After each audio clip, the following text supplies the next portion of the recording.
Սամվել Կարապետյանի 300,000 նոր աշխատատեղ ստեղծելու գաղափարը իրականություն դառնալու է։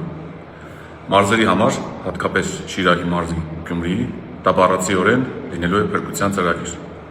Շիրակը տարիներ շարունակ ապրում է նույն փակ շրջանի մեջ՝ գործազրկություն, աղքատություն, արտագաղթ, դատարկող քաղաք եւ նորից գործազրկություն։ Գյումրիում հազարավոր ընտանիքներ այսօր գոյատևում են ոչ թե աշխատանքի, այլ օգնության, պարտքերի, ժամանակավոր եկամուտների հաշվին։ Երիտասարդը բուհը ավարտելուց հետո մտածում է միայն մեկ բանի մասին՝ կամ գնալ Երևան, կամ երկրից դուրս գալ։ Սա Շիրակի մարզը դատարկող տարածք է, որը պահվում է միայն մարդկանց համբերությամբ։ Երբ ասում ենք 300,000 աշխատատեղ, մենք Գյումրիի Շիրակի մարզի համար ասում ենք՝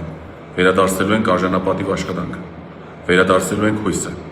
վերադարձնելու ենք ընտանիք կազմելու, երեխա ունենալու վստահությունը եւ վերջիվերջո մեր մարզին, մեր քաղաքին վերադարձնելու ենք իր կենսունակությունը։ Եթե այդ աշխատատեղերի թեկուզ 20-25 կամ 15% ստեղծվի մարզերում, դա Շիրակի համար նշանակելու է տասնյակ հազարավոր նոր աշխատատեղեր։ Սա նշանակում է աշխատող ծնող, ապրող բակ, բացվող խանութ, աշխատող դպրոց, ոչ թե դպրոցի շենք եւ ամենակարևորը՝ շնչող քաղաք։ Շիրակի մարզը բարեգործություն չի ուզում։ Շիրակի մարզը աշխատանք է ուզում։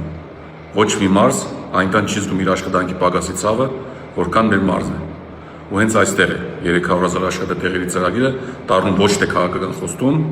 այլ սոցիալական փրկողակ։ Սա այն փոփոխությունն է, որը կարող է առաջին անգամ վերջին 30 տարվա մեջ ասել գյումրացին ու Շիրակի մարզի բնակչին. քո ապագան այստեղ է, քո տունը այստեղ է, եւ քո քաղաքը կենդանի է։